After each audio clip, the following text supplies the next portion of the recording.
Pablo es uno de los ejemplos de un siervo de Dios. Y por cierto, después del Señor Jesucristo, muchos comentaristas, muchos entendidos en la palabra de Dios, dice que fue uno de los que tuvo más influencia, ¿no? Incluso más que los propios apóstoles o discípulos del Señor, ¿no? Pablo fue uno de los siervos que llegó a más lugares, ganó más almas, y el libro de Hechos le dedica capítulos enteros a la vida, a los viajes de Pablo, ¿no? Entonces de él hay mucho que aprender, pero recordemos nuevamente, no tanto son los hechos de Pablo, son los hechos del Espíritu Santo con cada uno de estos hombres del cual nos narra el libro de Hechos, ¿sí? Entonces, detrás de Pablo está el Espíritu Santo guiándolo, detrás de Pablo está Jesucristo quien lo llamó al ministerio. Entonces, nosotros estuvimos estudiando Hechos capítulo 18 la semana pasada, y nos quedamos en el verso 8, si no me equivoco, ¿sí? Pero ¿qué vimos hasta el verso 8 de Hechos 18? ¿No? Parezco ya, ¿cómo se llama esta? 8, 8, todo 8, ¿no?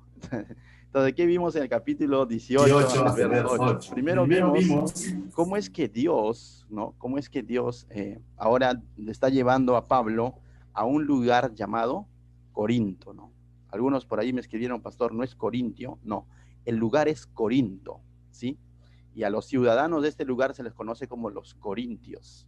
Un corintio era un ciudadano de Corinto, ¿no? Entonces, Dios lo lleva a Corinto, a este lugar que describíamos como un lugar, un puerto donde de pronto había mucho comercio, también mucho tráfico de personas, en el sentido que venían de distintos lugares, y eso ocurría allá en Corinto, ¿no? Pero también era un lugar inmoral, ¿no? Desde el punto de vista sexual, sobre todo, un inmoral, era como, ahí existía turismo sexual, como lo llaman, ¿no? Donde las personas iban simplemente porque buscaban ese tipo de prácticas, e incluso había una idolatría ahí en ese lugar, ¿no? Que estaba muy unido con la prostitución, ¿no? Entonces, vimos todo eso, pero dentro de ello vimos que Pablo igual llega a ese lugar, y una de las cosas que sucede en la vida de Pablo es que conoce a una pareja de esposos, ¿no? No es Anderson y Sofía, sino conoce a Aquila y a Priscila, ¿no? Entonces, conoce a Aquila y a Priscila, y más adelante en las cartas vamos a ver que Aquila y Priscila se volvieron en colaboradores suyos que estuvieron dispuestos a dar su vida por Pablo, ¿no? Entonces se formó una amistad que definitivamente unida por el Señor, ¿no? Entonces eso sucede con Aquila y Priscila y Pablo, ¿no? Entonces, pero hay algo interesante, un dato interesante que Pablo dice, se dedicaba al mismo oficio que Aquila y Priscila. ¿Y cuál era? Dice, eran constructores de tiendas, ¿no? Entonces, en otras palabras, Pablo era una especie de albañil en nuestros tiempos, ¿no? Y dice que ambos juntamente con ellos trabajaban, ¿no? Es interesante, en el verso 2 veíamos, dice, trabajaban juntos, pues el oficio de ellos era hacer tiendas. Entonces ahí veíamos la faceta de Pablo, la faceta chamba, pues, ¿no? De que Pablo no es que de pronto estaba de brazos cruzados, y hablamos todo un tema ahí cuando Pablo, justamente cuando envió una carta a estos corintios, en el 1 Corintios capítulo 9, cómo es que describe que él se privó de un derecho que eran las ofrendas de la iglesia, y que él con sus propias manos trabajó, ¿no? Por amor a los suyos. Entonces vimos eso también, cómo es que Pablo más adelante va a escribir las razones por las cuales él se puso a trabajar en ese lugar y no se hizo problemas, ¿no? Y yo decía, muchos predicadores obvian esta parte de la historia de Pablo, ¿no? Porque más enfatizan en que el obrero es digno de su salario y que el siervo es digno de su salario, cuando en realidad vemos a un Pablo no poniendo excusas, sino trabajando y al mismo tiempo compartiendo la palabra de Dios.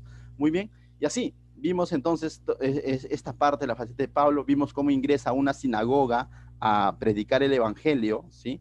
Y que en esta sinagoga hubo un rechazo, blasfemaron contra el Señor, definitivamente. Pablo se sacude las vestiduras, en el verso 6 dice, ¿sabe qué? Me lavo las manos, yo les he, dice, no, vuestra sangre sea sobre vuestra propia cabeza, es decir, es responsabilidad de ustedes. Pablo, después de haber manifestado a Jesucristo, se retira de ese lugar, no insiste en sus fuerzas, no trata de convencerlo en sus fuerzas. Entonces dice, desde ahora me iré a los gentiles. ¿Y a dónde se va?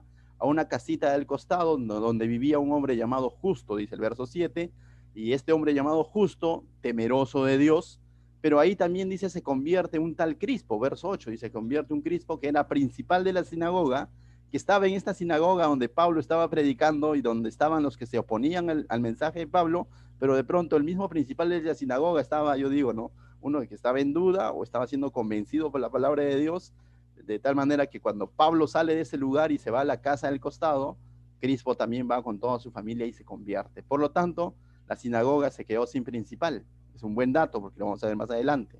Entonces se convierte Crispo y vemos cómo es que Dios continúa su obra, ¿no? Entonces vemos así como Dios continúa su obra entonces con Pablo allá en Corinto. Amén. Ahí nos quedamos. He hecho un resumen breve de estos puntos porque es necesario, porque esto está muy unido a lo que vamos a ver hoy. Verso 9, ahora sí, mis hermanos. Verso 9 dice, ahora sí vamos de verso a verso, dice.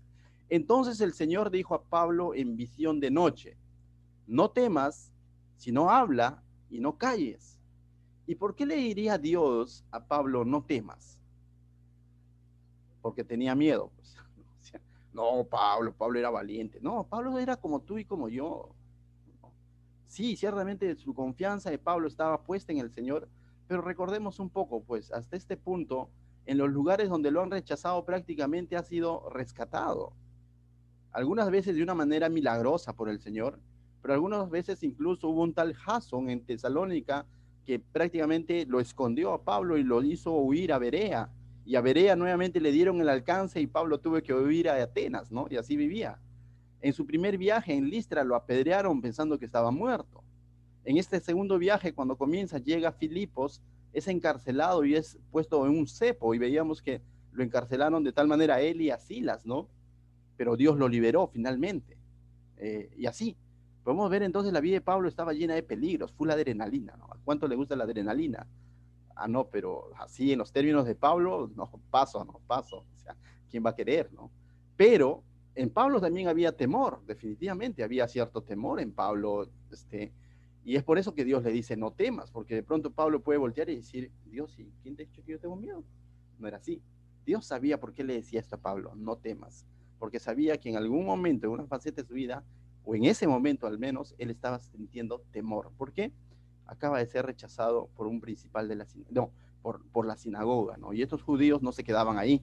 Y hemos visto que estos judíos iban incluso de un pueblo a otro pueblo para sacarlo, ¿no? Es como que viajaron de Tesalónica a Berea para expulsar a Pablo y ahora estaba él en la casa del costado, a la sinagoga. Entonces había temor en Pablo, definitivamente. Y Dios le dice, no temas, ¿no? Sino que por lo contrario, sigue anunciando el evangelio, porque le dice, no calles, es decir, sigue anunciando. La causa de su temor era que él estaba siendo hostigado, perseguido por los judíos. ¿Pero por qué lo perseguían? No porque de pronto tenía un mal comportamiento, sino porque estaba anunciando él el evangelio. ¿Cómo se cumple Mateo, no? Cuando dice, bienaventurados los que son perseguidos a causa de mi justicia.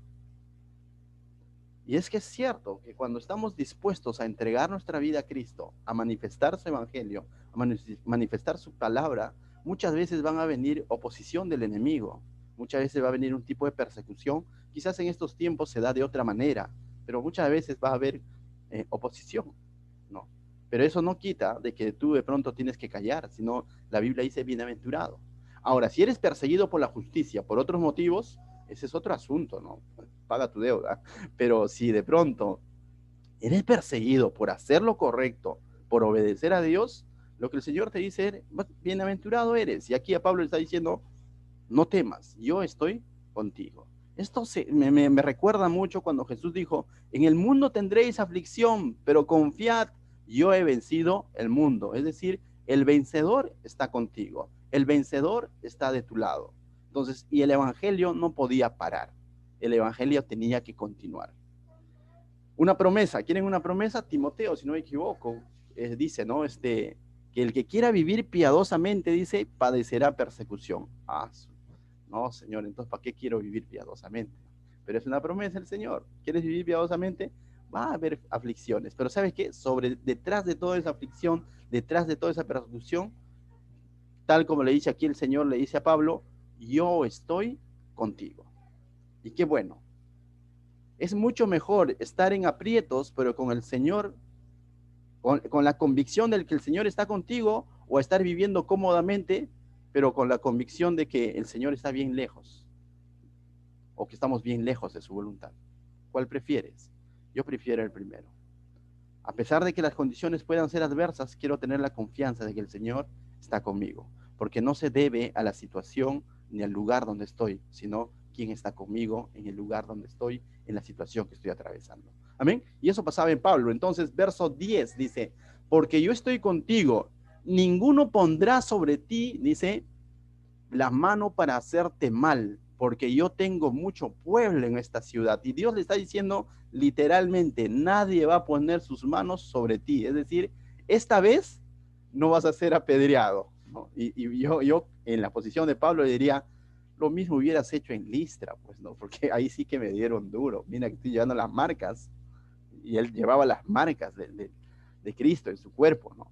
Lo mismo hubieras hecho en Filipos, pues, antes que me encarcelen. ¿Sabes qué? Pero en cada uno de los lugares donde de pronto Dios permitió, y no es que Dios no estaba, Dios estaba ahí, porque ¿quién lo libró en la cárcel? Te pregunto, cuando estaba en la cárcel de Filipos, ¿a quién adoraba Pablo? Al Señor, pues. El Señor estaba ahí.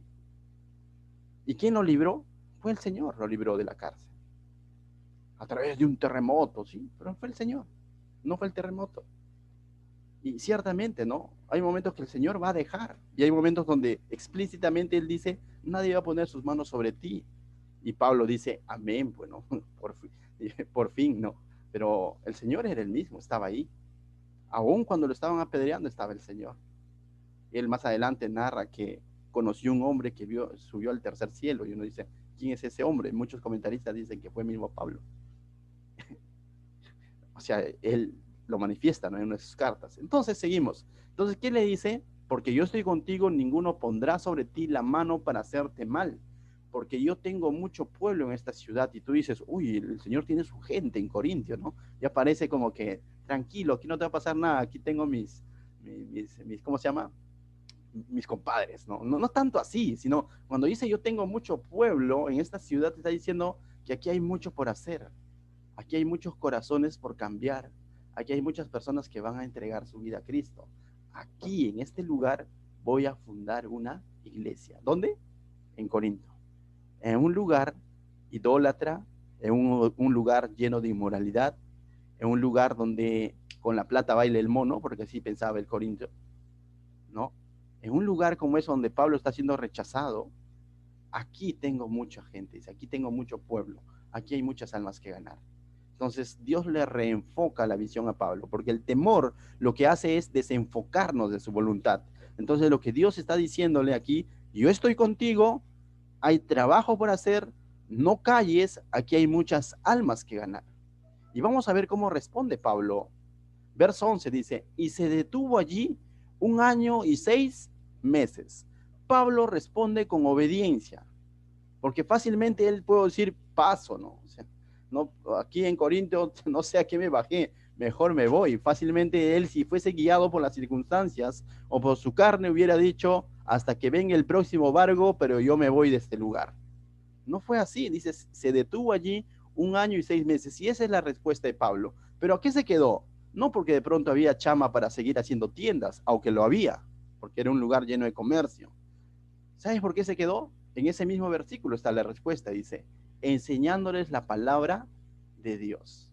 Y nuevamente nos muestra el corazón de Pablo, que Pablo no solamente su llamado era evangelizar, aunque se le conoce como uno de los grandes evangelistas, porque ganó muchas almas para el Señor, pero la función de Pablo, el ministerio de Pablo era consolidar estas vidas, enseñar, tenía un llamado a posicionar una iglesia del Señor, y ciertamente aquí vemos los fundamentos para la iglesia, cómo es que él le dedicó 1 año y 6 meses para dejar establecido las verdades del Señor, y ahí quedó prácticamente fundada la iglesia de Corinto, ¿no? Entonces, le tomó mucho tiempo. No fue que de pronto, ¿sabe qué? Hacemos un intensivo de 1 mes y de pronto me voy. No, sino vimos a Pablo con toda esa responsabilidad de quedándose.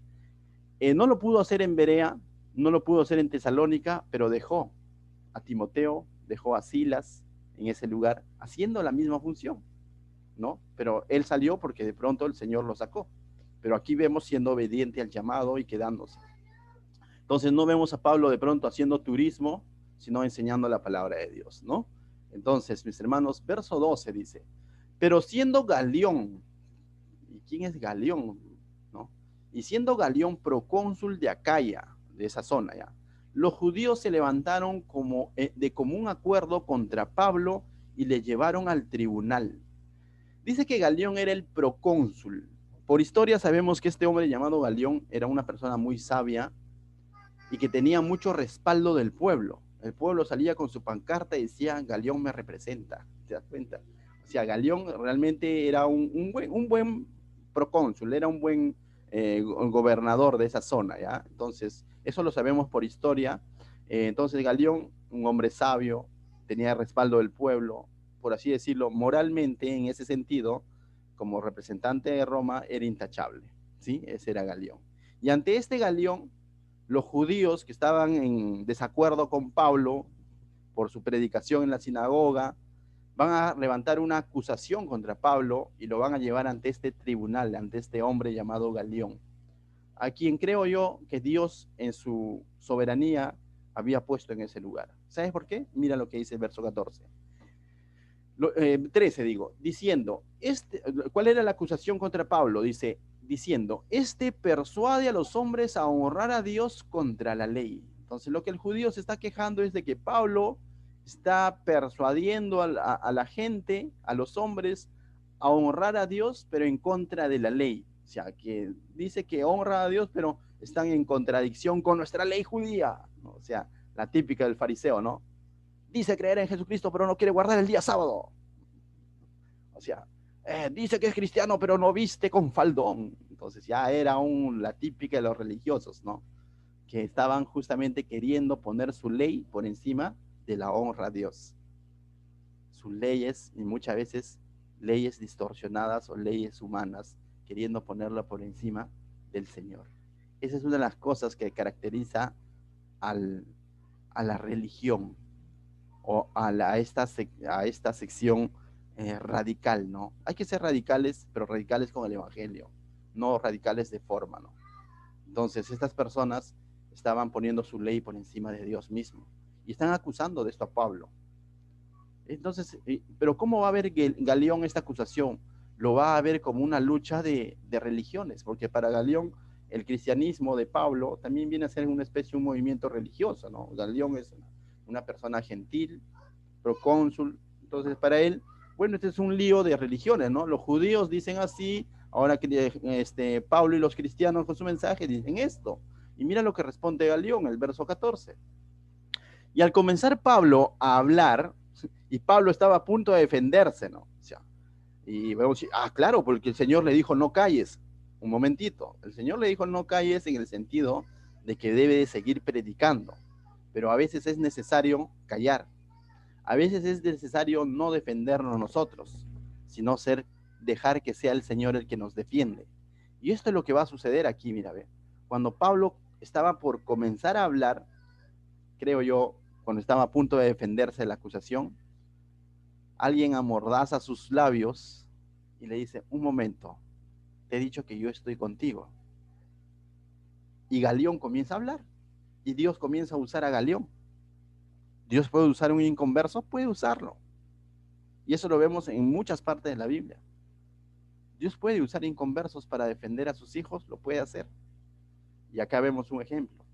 Entonces, Pablo estaba comenzando a hablar y un momento, tiene que callar, y Galión dijo a los judíos, si fuera algún agravio o algún crimen enorme, oh judíos, conforme a derecho, yo os toleraría. Entonces está diciendo, si es un agravio, un crimen, realmente voy a escuchar este caso y voy a actuar en este caso. Pero si no fuese cuestión, dice, pero si son cuestiones de palabras, es decir, pensamientos, ideas entre judíos y cristianos, y de nombres y de vuestra ley, vedlo ustedes, porque yo no quiero ser juez de estas cosas. Y Galión, como decimos nosotros aquí en Perú, saca cuerpo, ¿no? Dice, si es cuestión de religiones, de dimes y diretes entre ustedes, de pensamientos, de fe, de palabras, de sus leyes, ¿sabe qué? No tengo nada que hacer. Si este hombre ha cometido un crimen, llámenme, si no, no. Entonces vemos cómo es que Dios usa a este hombre con esa sabiduría y simplemente se deslinda del problema.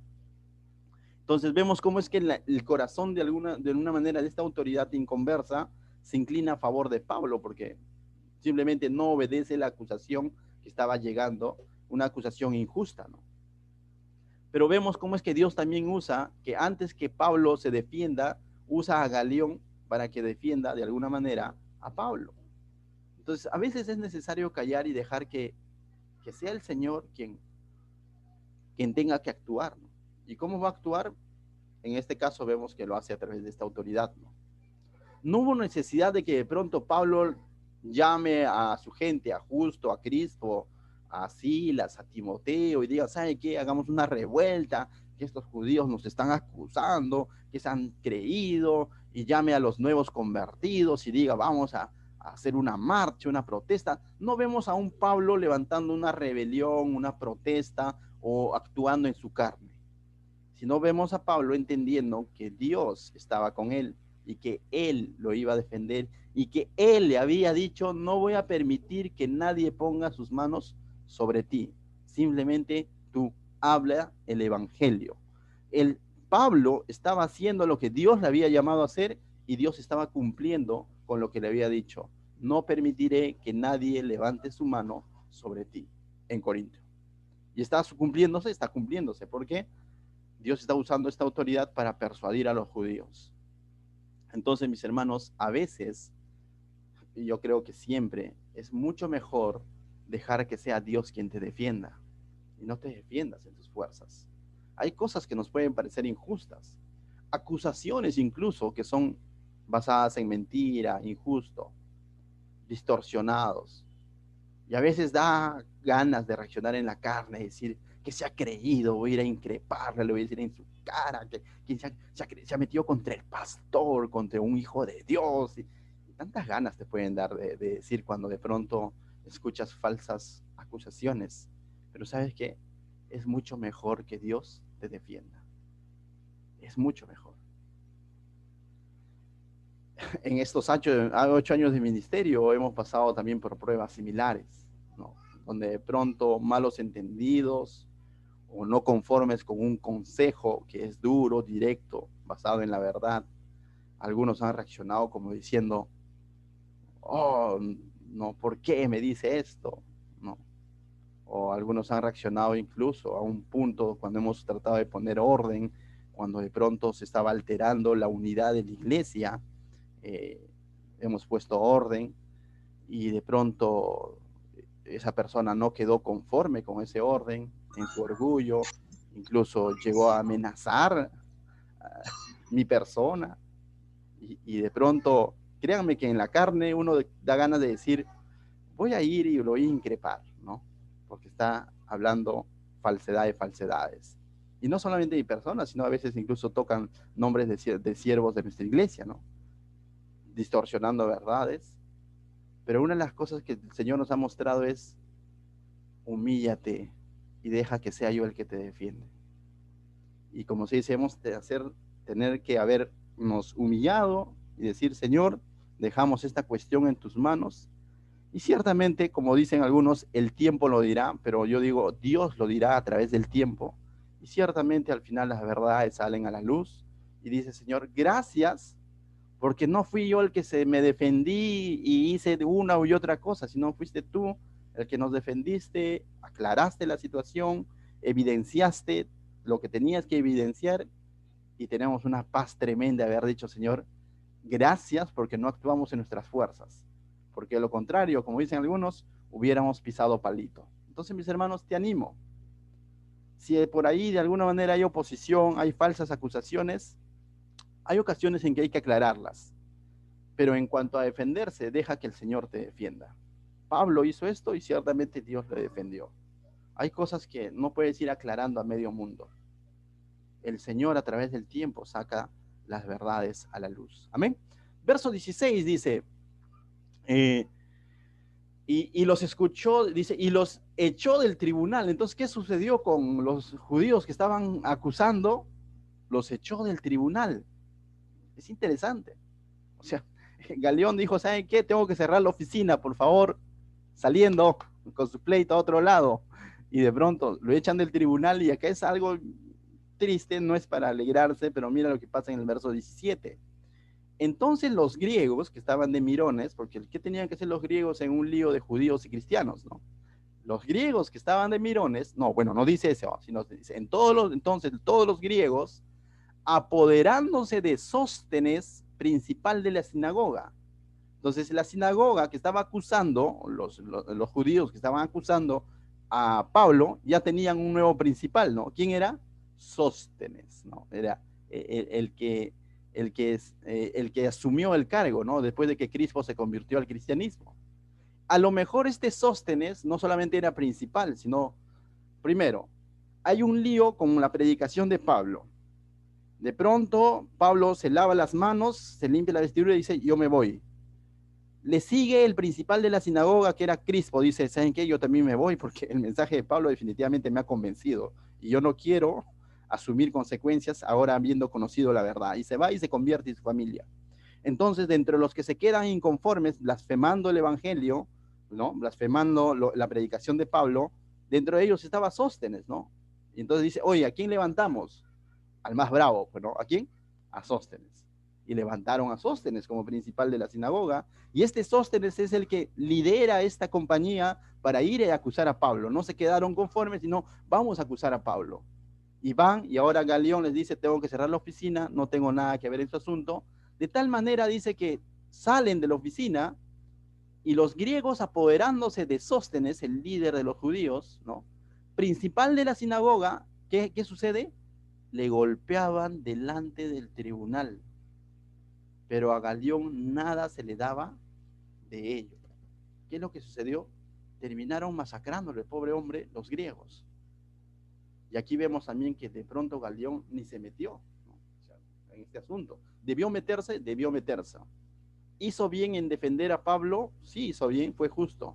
Pero al mismo tiempo, acá hay un agravio y él no está haciendo nada. Ese es el hombre inconverso, ¿no? Fue usado simplemente para poder obrar a favor de Pablo, pero aquí vemos de que él como inconverso se queda con los brazos cruzados y dice, pero Galión nada se daba de ello. Entonces, mis hermanos, es interesante ver este punto, ¿sabes por qué? Porque este hombre que asumió la sinagoga fue advertida, creo yo, por el evangelio de Pablo, cuando se sacudió la vestidura y les dijo, ¿no? En el verso 8, si no me equivoco, les dijo bien claro, no, verso 8 no, estamos en el verso 6, ¿no? Dice, ¿no? Vuestra sangre sea sobre vuestra cabeza, ¿no? O sea, les dijo, tengan cuidado porque va a haber consecuencias de esta blasfemia, de este rechazo, ¿no? Y ciertamente se está dando eso, ¿no? Y estaba viniendo consecuencias sobre la vida de Sóstenes. Y uno diría, bueno, bien ganado se lo tenía, pero no tanto así. A lo mejor Sóstenes para que los griegos no eran locos para de pronto írsele encima. Definitivamente ya había pleitos pasados para que suceda esto, ¿no? Entonces, como que ahora vieron que de pronto la autoridad de este lugar no dio la razón a Sóstenes, le dije, ya ves, ¿no? O sea, eres pleitista, ¿no? Y pum, se le fueron encima, ¿no? Entonces, sucedió eso. Pero la pregunta sería, ¿y qué hizo Pablo? ¿No? O sea, tú dices, oye, Pablo, es interesante cuando Pablo, en su primera carta a los Corintios, que está de este lugar, hace mención a este nombre. Mira lo que dice Pablo en capítulo 1, verso 1, dice, pero Pablo, llamado a ser apóstol de Jesucristo, por la voluntad de Dios. ¿Y el hermano qué? ¿El hermano qué? El hermano Sóstenes. Y muchos están de acuerdo, comentaristas bíblicos, que se trata del mismo Sóstenes, porque se trata del mismo lugar. Es un evento en un lío en que estaba Pablo, Sóstenes, y Pablo era llamado a actuar tal como actuó con el carcelero. Tal como actuó con el carcelero. Cuando él estaba en la cárcel, hubo alguien que se encargaba de cuidarlo. Y antes de ser metido él a la cárcel, fue golpeado. Pero cuando Dios lo libera de la situación a través del terremoto, Pablo y su gente y Silas no huyen. Y cuando el carcelero está diciendo, me voy a quitar la vida, ¿no? ¿Por qué? Porque iba a haber consecuencias de que si los presos huían. Pablo le dice, detente, no lo hagas, aquí estamos. Y Pablo no vio por su propia libertad, sino vio por la vida del carcelero. Y podríamos decir que aquí en este punto se está repitiendo la misma figura. De tal manera que años más adelante, cuando Pablo escribe su carta, Sóstenes ya era un hermano en Cristo. La pregunta es, ¿de quién aprendió esto Pablo? De no tomar venganza, de no decir, jaja, te lo merecías, como decimos muchas veces nosotros. Lo aprendió del Señor Jesús, que está siendo arrestado, forcejeado, subiendo a la camioneta de serenazgo a la fuerza. Sale Pedro en su defensa, con su espada, corta la oreja a un soldado, y Jesús le dice, Pedro, Pedro, anda, métete a la casa, oye, mira, yo voy a solucionar. Coge la oreja y se lo devuelve al soldado. No, al revés, así no, dice, ya al revés, le pone al revés, así, ahora escuchas, sí, ahora escucho. Eso solo lo puede hacer el maestro. Eso solo lo puede hacer Jesús, quien enseñó que si te golpean en una mejilla, da la otra mejilla, en el sentido, si te hacen un mal, responde con un bien. Y esto estamos viendo en Pablo. No vemos a Pablo diciendo, ya ves, te lo buscaste, ahí los griegos te están pegando. No vemos esa figura. Sino, la carta a los Corintios nos habla claramente que ahora hay un hermano Sóstenes, ¿no? Entonces, nuestra actitud debe ser de un hijo de Dios. ¿Y cuál es la actitud de un hijo de Dios ante las acusaciones, ante estos los pleitos? Sanar las heridas aún de nuestros enemigos. Es difícil, pastor, después de que han hablado mal de ti y vienen y es más, a veces vienen como si nada hubiera pasado. Es difícil hacer de tripas corazón y decirle, bienvenido, te amamos en Cristo, sigue, continúa. Es difícil, pero es a lo que Dios nos ha llamado a hacer. Entonces, mis hermanos, quizás puedas pasar en algún momento por esto. Si has decidido meterte a la militancia del Señor, lo más probable es que vas a pasar por esto. Entonces, ya sabes cómo reaccionar en amor. Amén. Verso 18 dice, ya vamos terminando. Mas Pablo, habiéndose detenido, nuevamente hace énfasis, habiéndose detenido aún muchos días allí, después se despidió de los hermanos y navegó a Siria. Y con él Priscila y Aquila, habiéndose rapado la cabeza en Cencrea, porque tenía hecho voto. Y aquí hay dos puntos que podríamos identificar básicamente, dice. Pablo se quedó ahí unos días más y nuevamente vemos de que no es que dijo, uy, me libré de la situación y fuga, ¿no? O sea, me voy, ¿no? Sino se quedó, cumplió con su ministerio. Yo creo que tuvo que discipular a muchos que se convirtieron al ver este caso que estaba sucediendo, ¿no? Hasta sanar las heridas de Sóstenes, consolidarlo, bautizarlo, no sé, qué sé yo, pero se quedó unos días, no estaba apresurado diciendo me voy, ¿no? ¿Sabes por qué? Porque Dios le dijo, mucho pueblo tengo en este lugar, aquí te he llamado a hacer la obra. Entonces había una dirección de parte de Dios. Pablo no estaba apresurado para decir, ya me libré, y mejor saco pollitos en fuga, no fue así, ¿no? Entonces se queda en ese lugar, primero. Pero luego también vemos que tiene que navegar, ¿no? Va a tener parte, dice, a Siria, pero se lleva con él a sus dos colaboradores. ¿A quiénes? A Priscila y Aquila. Interesante. Y si te hago una pregunta, ¿quién es la mujer? Priscila. ¿Y quién es el varón? Aquila, allá. Pero vas a ver, cada vez que Pablo lo menciona, a veces menciona primero al varón y luego a la mujer. Y a veces a la mujer y luego al varón. Tú dices, oh, aguanta. Yo he aprendido, ¿no?, por las costumbres judías, que siempre primero se menciona al varón. Y cierto, las costumbres judías, y Pablo era un judío, siempre se mencionaba al varón. Y a veces ni se mencionaba a la mujer, por costumbres judías. Pero Pablo aquí vemos dándole un lugar a Priscila. Y es más, en algunas ocasiones va a decir que en la casa de Priscila y Aquila. Y tú dices, uy, ¿y quién manda en la casa, no? O sea, Sofía o Anderson, uy, es complicado. Y ahí, hermanos, hay pensamientos tergiversados en cuanto a la función de la mujer y el varón muchas veces, y aún en la iglesia. Debemos recordar que en dignidad no hay judío ni griego, no hay hombre ni mujer. Todos somos iguales, tenemos la misma oportunidad de salvación a los ojos de Dios. pero hay diferencias de funciones y eso no hace más a uno ni al otro. Eso no hace más al varón ni menos a la mujer, ni viceversa. Y Pablo ciertamente aquí está mencionando primero a Priscila y ciertamente justamente podemos decir que está marcando también un referente, ¿no? Normalmente se mencionaba solo al varón, pero él está dando su lugar a la mujer. Entonces, no sé qué hago hablando de esto, pero es bueno aclarar ese punto. ¿Saben por qué?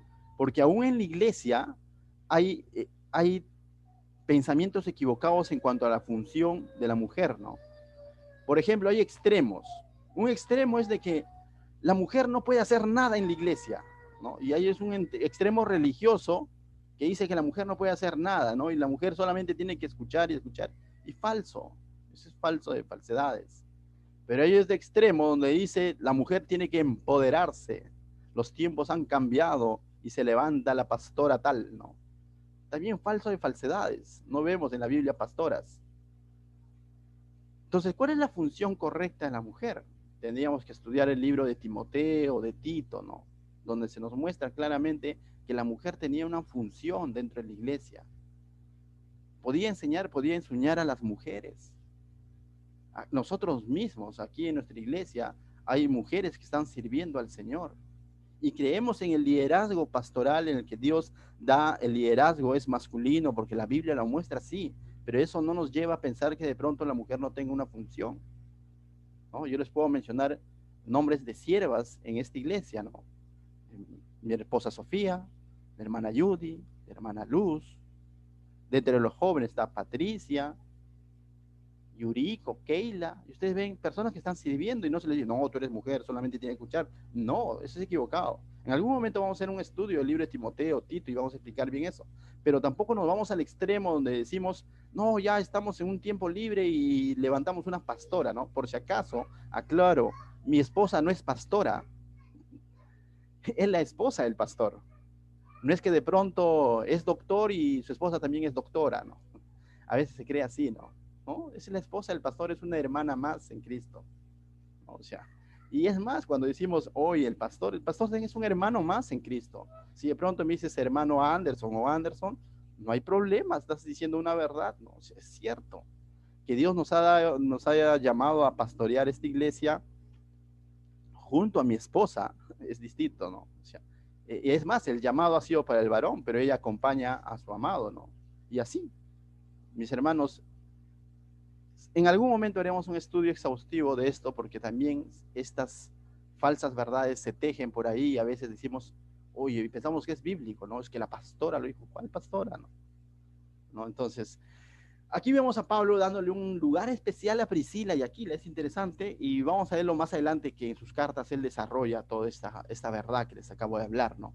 Pero dice, habiéndose rapado la cabeza, se dio una rapada, se fue a la peluquería en Cencrea, porque tenía hecho voto, dice, ¿no? Pablo tenía un voto, algunos dicen que el voto que él tenía era el voto del Nazareo. Ahora, para los tiempos de Pablo, el voto del Nazareo se daba ya de dos maneras. Uno, que era el antiguo, donde te consagraban desde niño, como a Sansón, ¿se acuerdan? Donde no podía tomar vino, sidra, no podía haber tocado muerto y se guardaba, y no le podía cortar el cabello desde pequeño, ¿no? Y así, ¿no? Ese era el voto del Nazareo, ¿no? Pero había ya para los tiempos de Pablo, otra manera de consagrar era por un tiempo determinado, donde tú hacías un voto voluntario, es decir, yo quiero hacer este voto de consagración, o algunos casos lo hacían de agradecimiento durante un tiempo, ¿no? Entonces, pero que no se cortaban el cabello también, luego se rapaban y este cabello llevaban al templo como judíos, ¿ah? No como cristianos, este es un voto judío, ¿no? Del Nazareo. Se rapaban ese cabello y llevaban al templo, ahí lo consagraban para el Señor como muestra de su consagración durante el tiempo que se habían determinado a hacer voto, ¿no? Ya sea por consagración o por agradecimiento, ¿no? Entonces, se dice que Pablo tenía este voto en Nazareo. Esto estaba dentro de las leyes judías, de las normas judías, y tú dices, pero ¿por qué Pablo hace esto? Si de pronto él está predicando a los gentiles y Pablo es el que nos ha enseñado que ya no estamos bajo la ley, ¿cómo es que de pronto Pablo está haciendo estas cosas? ¿Por qué lo hace? ¿No? Recordemos, Pablo no está buscando salvación con este voto, sino por lo contrario. Yo creo que Pablo había sido llamado a predicar a los gentiles, pero eso no quita que él amaba a su pueblo. Por eso que vemos esa figura que el lugar donde llega busca una sinagoga. Y es por eso que Romanos 1:16 dice que por el evangelio es poder de Dios para salvación, primero a los judíos y luego a los gentiles. ¿Y quién escribió eso? Pablo. Había un amor por su pueblo, definitivamente, ¿no? O sea, definitivamente el hecho de que él sea llamado a predicar a los gentiles no quitaba que él se identificaba también con los judíos y quería predicar a los judíos. Es como que tú has sido llamado quizás a predicar la palabra de Dios. Comienza por casa, ¿no? ¿Cómo va el que está a tu costado? ¿Estás predicándole? ¿Estás compartiéndole la palabra de Dios? O simplemente dice, no, Dios me ha llamado a predicar al África. Comienza por casa. El orden fue Jerusalén, Judea, Samaria y lo último en la tierra. Nosotros queremos comenzar al revés, ¿no? De lo último en la tierra y último por casa. Cuando ya estamos en cuidados intensivos diciendo, por favor, entreguen su vida a Cristo, que yo me voy. No, así no es. Es al revés. Comienza por casa. No, ¿y por qué, pastor? ¿Pero por qué usted dice que él hacía voto? Es interesante cuando Pablo, en primera carta de Corintios, capítulo 9, él habla que ya siendo él libre de la ley, muchas veces se hacía como judío para ganar a los judíos. Este era entonces un voto judío, y vemos que entonces que Pablo hace esto simplemente para un propósito de ganar a los judíos. Mira lo que dice el verso 19 del capítulo 9 de 1 Corintios, dice, por lo cual siendo libre de todos, me he hecho siervo de todos para ganar mayor número. Ahí está la motivación de Pablo. Pablo quería ganar no solo de gentiles, sino también de los judíos. Me he hecho a los judíos como judío para ganar a los judíos, a los que están sujetos a la ley, aunque yo no esté sujeto a la ley. Él vivía en la gracia que él predicaba, y sabía que había sido llamado en la gracia y misericordia del Señor Jesucristo. Como sujeto a la ley, para ganar a los que están sujetos a la ley, a los que están sin ley, como si yo estuviera sin ley, no estando yo sin ley de Dios, sino bajo la ley de Cristo. Para ganar a los que están sin ley, me he hecho débil a los débiles para ganar a los débiles. A todos me he hecho en todo, para que de todos modos salve ¿a cuántos? A algunos.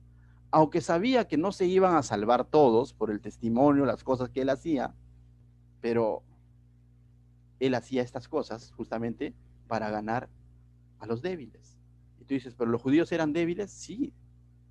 Muchas veces aquel de corte religiosa termina siendo un débil. Aquel que dice, no se puede comer chancho, es pecado. Y pareciera muy santo, ¿no? Cuando en el fondo el Señor lo ve como débil. Le dice, bueno, por amor al débil, deja de comer chancho. Santo Dios, pastor, ¿cómo va a predicar sin corbata? Tiene que ponerse corbata, camisa. Tú dices, wow, qué santo. No, en realidad es un débil. Pero por amor al débil, tendría que poner mi camisa y mi corbata, ¿no? Ese es amor al débil. No podría decir, no, estoy en el tiempo de la gracia, con polo, a ver si me votan de su iglesia. Entonces yo voy a ir a predicar. Ha habido iglesias donde me han invitado a predicar y sé que tienen bien claro estas verdades, y normal si voy a predicar en polo. Pero hay iglesias donde de pronto me dicen, pero tiene que venir con camisita por ese caso, porque lo hemos visto andar usted en chori y en polo, ella en su carrito, y a veces hasta en mi viril he visto. Ajá, entonces, por amor, yo no puedo ir y decir, no, voy a ir en polo a ver que si me votan. No, por amor al débil, llevo mi camisita ahí en el carro, paro una cuadra antes, me pongo mi camisa y entro a predicar. Por amor al débil. Porque no es que sea pecado. ¿Qué parte de la Biblia lo dice? Polo, chor, camisa.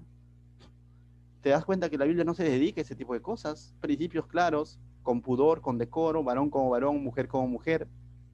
La falda, chor, pantalón, corbata, vinieron años después.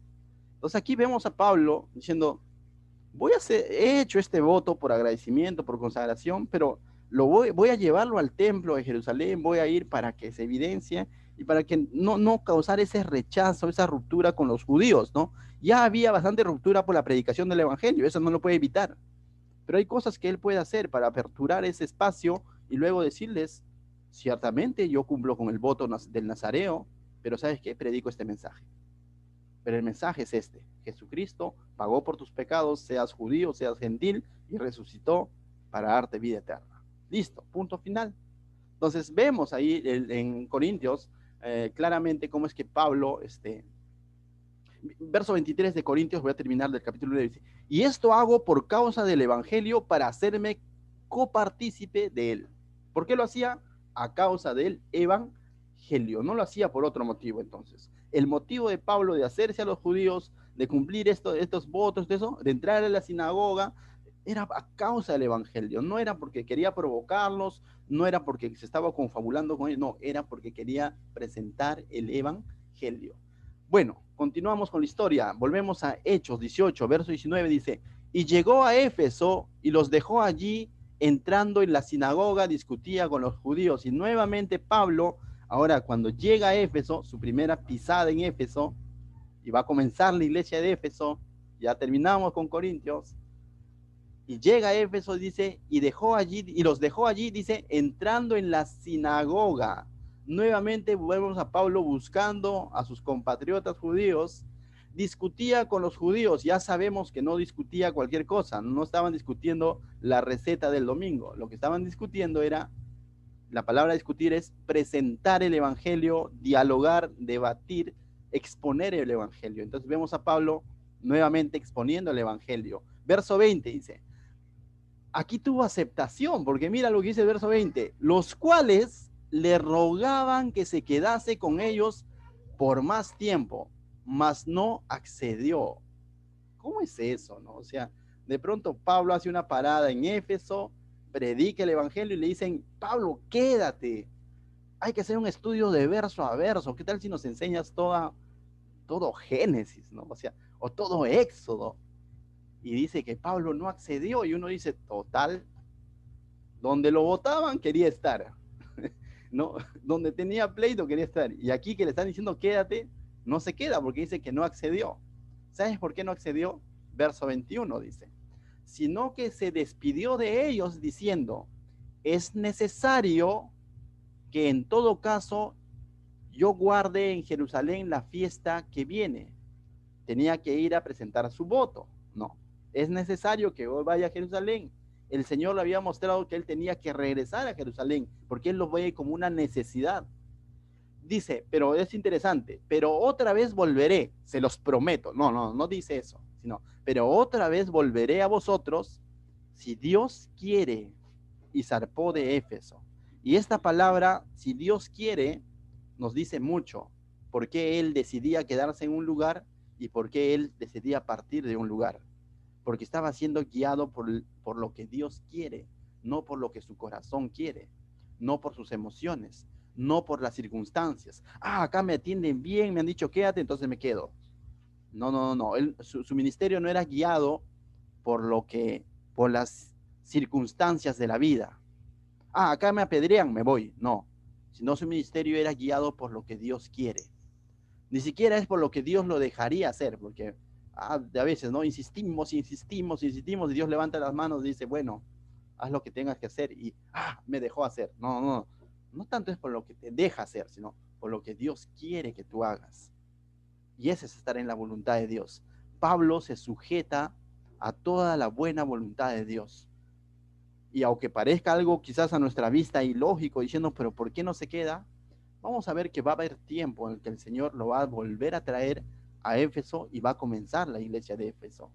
Tal como cuando comenzó este primer viaje misionero, recibió impedimento para ir nuevamente a la región de Galacia y Dios lo llevó a los Filipos, a Macedonia, a las Tesalónicas, a Atenas, a Corinto. Ahora Dios fue el que guió el ministerio de Pablo, no fue él guiando su propio ministerio. Verso 22, y con esto sí terminamos, dice, habiendo arribado a Cesarea, subió para saludar a la iglesia y luego descendió a Antioquía. Tú dices, ¿subió a dónde? A saludar a la iglesia. ¿Y dónde estaba la iglesia? ¿En el segundo piso? No. Cada vez que tú lees esta porción donde dice subió, se está refiriendo que subió a Jerusalén. En distintos pasajes vas a ver esta figura. Dice, y subieron a Jerusalén, ¿sí? Entonces, subió a saludar a la iglesia de Jerusalén y descendió a la iglesia de Antioquía, de donde él pertenecía. Esto también ya lo hemos visto, ¿no? Había dos iglesias fuertes, originarias, Jerusalén y Antioquía. Y cada uno tenía su propio matiz, cada uno tenía su propio estilo. La iglesia de Jerusalén era de un corte bien religioso, ¿no? Bien religioso. Ahí en Jerusalén estaba Juan, Jacobo, Pedro, ¿no? O sea, y estaba lleno de judíos, pero cristianos, pero al mismo tiempo tenía ese corte religioso, ¿no? O sea, de cumplimiento de cosas, no para salvación, pero ellos eran bien ordenados en ese sentido. Y la iglesia de Antioquía, a la cual pertenecía Pablo, a donde fue con Bernabé, invitado por Bernabé, dice que donde los judíos no querían entrar y se pasaban de largo, la iglesia de Antioquía al mismo tiempo era bien libre. ¿Por qué? Porque habían entendido la gracia del Señor en el comienzo de esa iglesia, ¿no? Y era una iglesia que ponía bastante énfasis sobre la gracia del Señor, ¿no? Era una iglesia libre. Y es interesante, ¿sabes por qué? Porque Dios permite estos dos tipos de iglesia. A esto es lo que los comentaristas los llaman como que es una tensión armónica, que ambos están en armonía para los propósitos de Dios. ¿Por qué? Si queremos de alguna manera describir la iglesia de Jerusalén a través de la Biblia, ¿sabes qué libro debes de leer? Santiago, que te dice que la fe sin obras es muerta. Y te hackea, ¿no? Santiago. Él era de la iglesia de Jerusalén. ¿Quién va a ser de Jerusalén? Juan, que te dice que si estás andando en tinieblas, entonces no estás en la luz. ¿No? Y si no amas a tu prójimo, no has conocido a Dios. Y tú dices, no, o sea, hoy día he tenido bronca mi hermano, entonces, como que nos asustamos, ¿no? Hoy no estoy dando frutos, entonces mi fe tal vez está muerta, ¿no? Judas, su Judas, ya hemos visto el libro de Judas, es bien recto, ¿no? O sea, bien frontal. Pedro mismo también. Entonces, esas cartas representan a la iglesia de Jerusalén. Esa postura radical. Pero si tú quieres ver un poco la iglesia de Antioquía, lee las cartas de Pablo, Efesios, donde dice, por gracia sois salvos, que es por medio de la fe, un don de Dios, ¿no? Puedes leer Romanos, diciendo que por la fe hemos sido justificados, que la dádiva de Dios es vida eterna en Cristo Jesús, Señor nuestro, aleluya, decimos, ¿no? Por gracia, que somos nuevas criaturas, esa es Antioquía, de ahí salieron estos cartas. Pablo. A veces es necesario que nosotros estemos entre estas dos posturas, porque las dos son bíblicas. A veces dices, he visto personas que de pronto dices, van dos domingos que ya no entro al culto, al Zoom, pero yo creo que estoy pecando, ¿no? Entonces, a ellos es necesario decirle, tranquilo, por gracia eres salvo, no te cargues, pero enmenda el error y sigue congregándote. Hoy no hice mi devocional, el Señor me va a castigar entonces porque no estoy cumpliendo, mi fe no está dando obras. Y el Señor dice, tranquilo, por gracia eres salvo. Pero hay la otra tendencia donde dices, bueno, estamos en la gracia, ya me congrego cuando quiero, ¿no? De pronto puedo ir a las fiestas con mis amigos porque ya soy salvo por gracia, y ahí viene y te dice, el que anda en tinieblas no ha conocido la luz de Cristo, y ¡boom!, te devuelve a tu lugar, ¿no? Entonces, ambas son bíblicas y necesarias en la vida del cristiano, y es necesario que estemos ahí. Pablo mismo, te das cuenta, en ese versículo 22, subió y bajó en una. O sea, estaba entre los dos, ¿no? O sea, subió y bajó. Y a veces es necesario estar en eso, ¿no?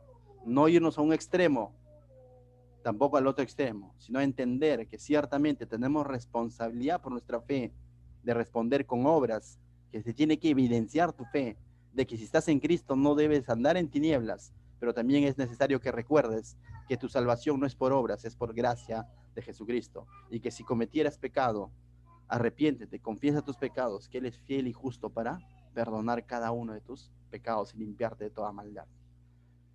Y ahí no termina, pero en este punto vamos a detenernos y una simple aplicación. Comencé diciendo que esta es una palabra para todos aquellos que están dispuestos a decir, heme aquí, envíame a mí, quiero ser un siervo del Señor. Si el Señor me está llamando a pastorear, a evangelizar, a hacer misiones, porque probablemente eso pase por tu corazón en este instante, ¿no? ¿Sabes qué? Si eso está pasando por tu corazón, esta es una buena palabra para ti.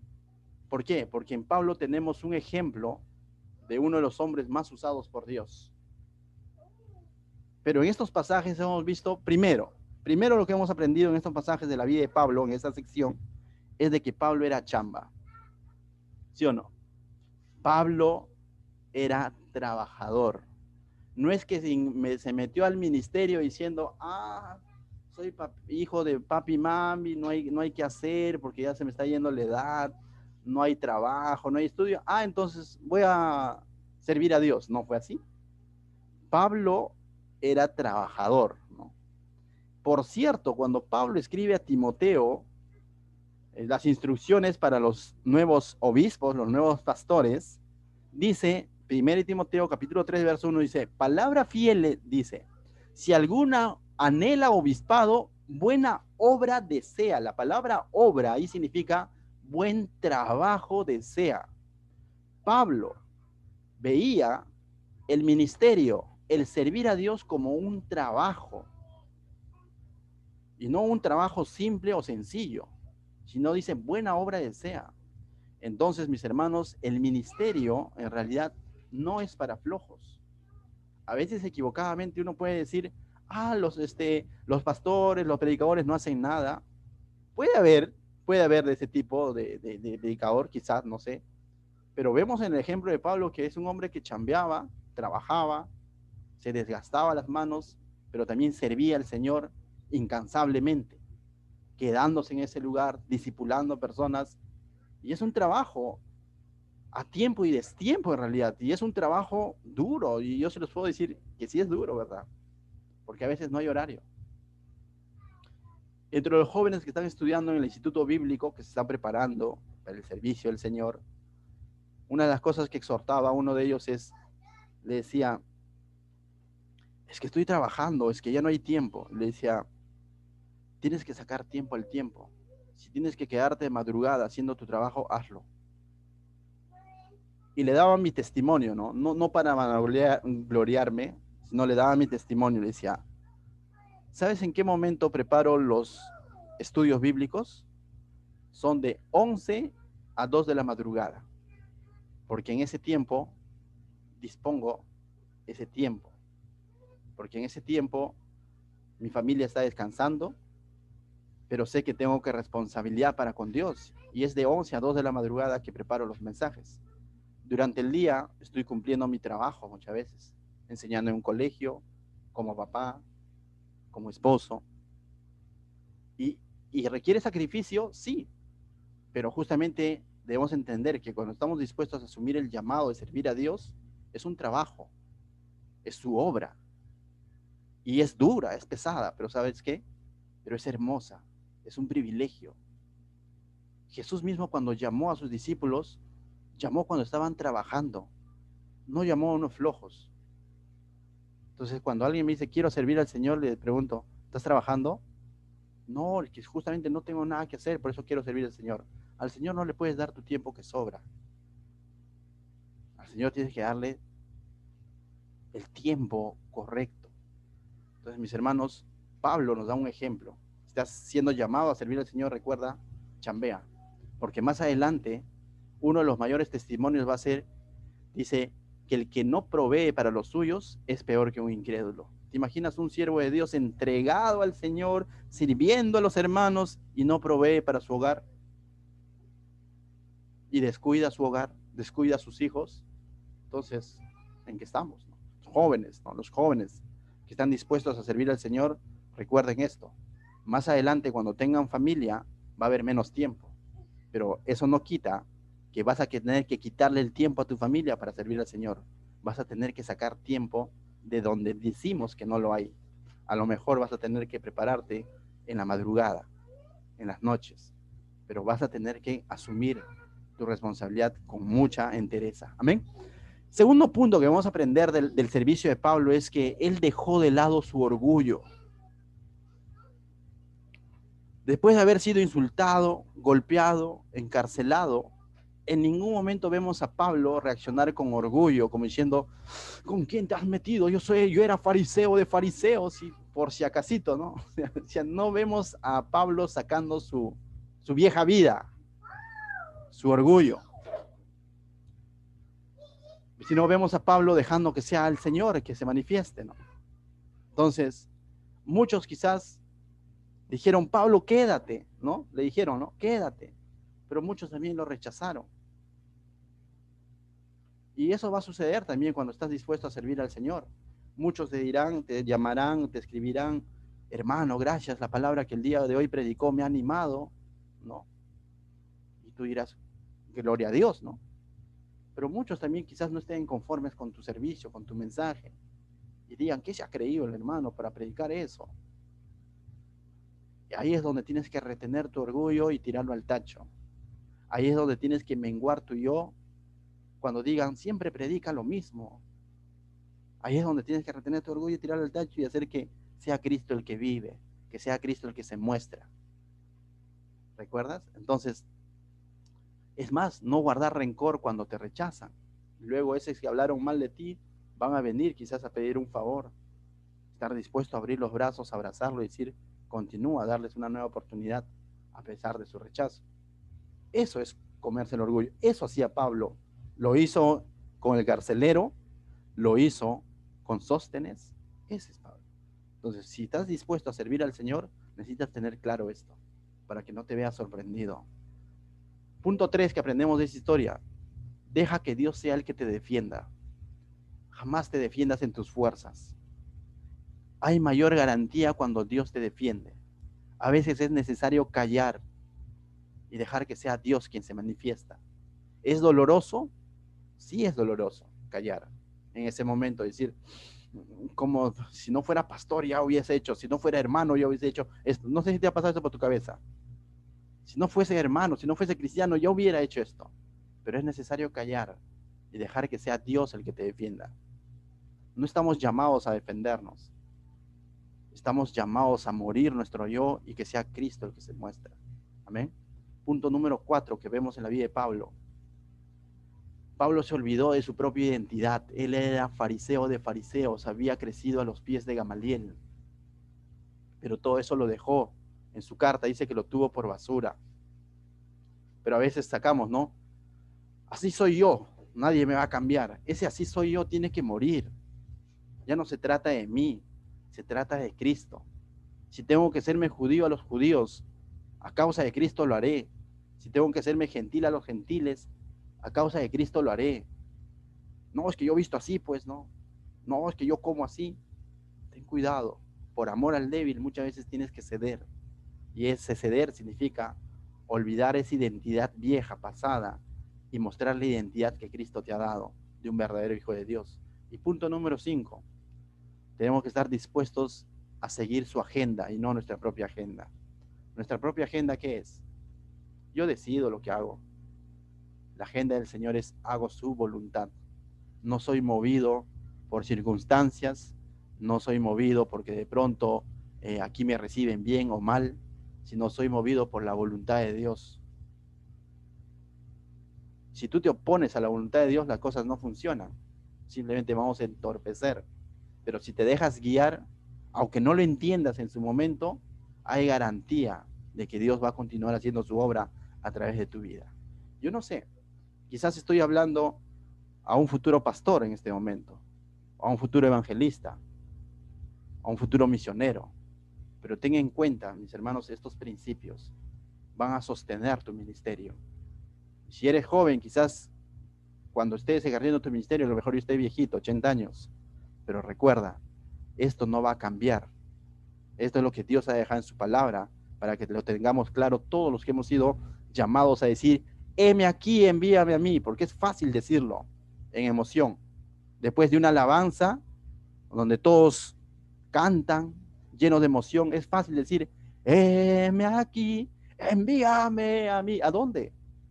¿Cómo? ¿Cuándo? Esa pregunta a veces es el segundo paso que tenemos que dar. Pero tenemos que ser consecuentes con lo que decimos. Amén. ¿Qué tal si oramos? Amado Dios,